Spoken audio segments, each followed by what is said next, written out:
In a previous video, I talked about why it is that we are not experiencing the sixth bowl of wrath, which has to do with the river Euphrates drying up. We can't possibly be experiencing the sixth bowl of wrath because that happens after the resurrection, and I didn't see it, did you? Okay, then we're not there. And it's interesting because sometimes God will send things in order to kind of not trip us up, but he does present stumbling blocks in order to check our hearts and see if we're looking with our carnality, or are we looking with our hearts? Are we staying connected to him? Are we receiving from him? And there's no shortage, you guys, of YouTube videos of people looking with their carnality and trying to predict the times and all this other stuff. We have to receive that from God. Absolutely have to receive that from God, because there will be delusion and there will be deception. And God says he'll hand us over to it if we do not love truth. There are indeed things that have to happen before those bowls of wrath happen.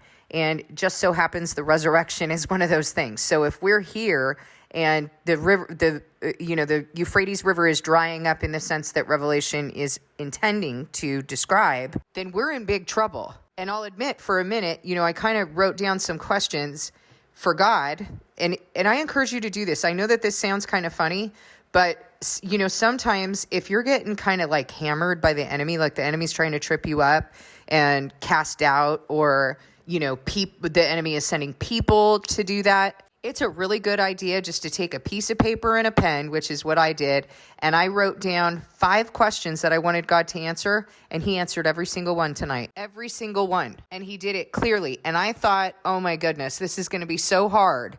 This is going to just torment me for days. And he answered every single one tonight. So I just want to encourage you that if you're bringing questions to him and you are really pulling on him and pursuing his heart and wanting to understand, he is going to answer you. Your job is to soothe. And I will admit that I was getting very kind of discombobulated and overwhelmed. So I took out a piece of paper and I said, okay, I'm just going to tackle this one by one.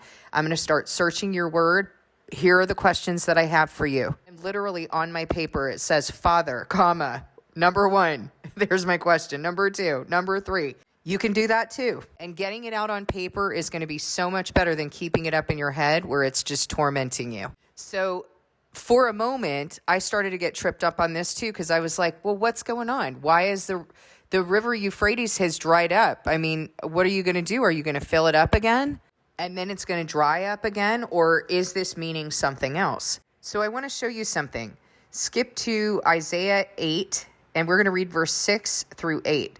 Because this people has rejected the gently flowing waters of Shiloh and rejoices over Rezin and the son of Remaliah, therefore the Lord is about to bring against them the mighty floodwaters of the Euphrates, the king of Assyria with all his pomp. Read that again. The mighty floodwaters of the Euphrates, the king of Assyria with all his pomp. This scripture is defining the mighty floodwaters of Euphrates. It will overflow all its channels, run over all its banks, and sweep on into Judah, swirling over it, passing through it, and reaching up to the neck. Its outspread wings will cover the breadth of your land, Emmanuel.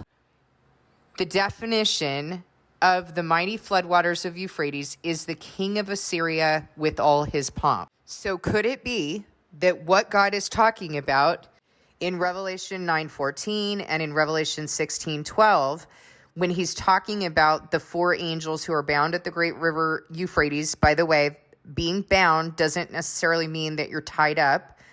It also means that you are committed to a particular thing, kind of like a husband and a wife are bound to each other.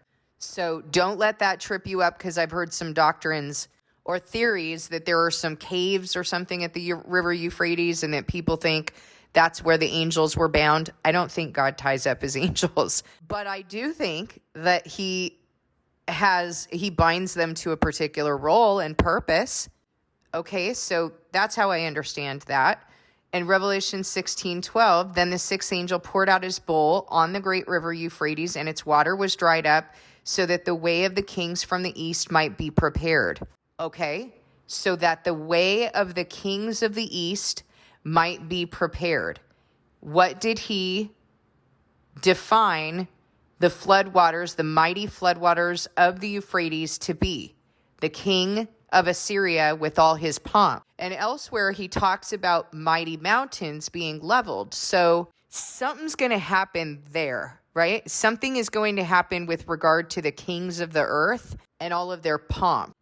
The scripture, the sixth trumpet might not be actually referring to the physical water Euphrates drying up. But I will tell you one thing, is that God sends warnings, and he wants his people to look alive. He also sends delusion. So if you're doing this with your carnality, he will send you delusion, and then you're not going to understand the times you're living in. But he also sends certain things in order for you to look alive. COVID was one of those things. A lot of people were looking at the vaccine and saying, this is the mark of the beast. This is the mark of the beast. No, it's not. However, it sure looks like it sure looks like the description of the mark of the beast, in which we're being coerced into receiving something or bear certain consequences. And so we need to look alive. We need to know that the time is short, because God is talking to us. He is warning us. So we need to be returning to him, not returning to man, returning to him. What's going to happen if you return to man? You're going to be handed over to delusion. If you start setting up human idols, you will be handed over to delusion. You need to do what the word says, which is return to him. And then you will be able to properly discern his shepherds. I don't have any skin in the game here. You're not paying me. But the majority of these worthless shepherds you're paying, they require payment, don't they? You return to him. Please heed that warning. I know that there's a huge temptation, because these times are really uncertain. They're scary. And there's a huge temptation to listen to one person after another, just kind of spoon feed you and tell you and, soothsay and everything else. But that isn't going to save you guys. You listening to me is not going to save you unless you hear me say, return to God, and you actually do it. Please return to him. So that's what I believe is going on in scripture with regard to the river Euphrates. I believe that it is a reference to those mighty mountains being leveled. I mean, it's, we look at that. What are you, mighty mountain? Before Zerubbabel, you'll be made level ground. We look at that. Do we think, oh, he's going to just level out the mountains? Well, I mean, he can, but we kind of understand that he's talking about something bigger, right? Same thing with the river Euphrates. But the fact that he has dried it up, we should be looking alive. That should be causing us to do exactly what I did tonight, which is, hey, where are we going here? Where are we at here? And then searching his word and wanting to understand and praying to him and telling him, look, doesn't matter if I've been wrong, because this is exactly what I was saying. I don't care. If I have been wrong, I will be corrected. I will eat crow. I will admit it. But the only thing that matters is that you bring me into truth by the time you come back. That's the only thing I care about. And look what he did. In his goodness, he has answered all 5 of my questions.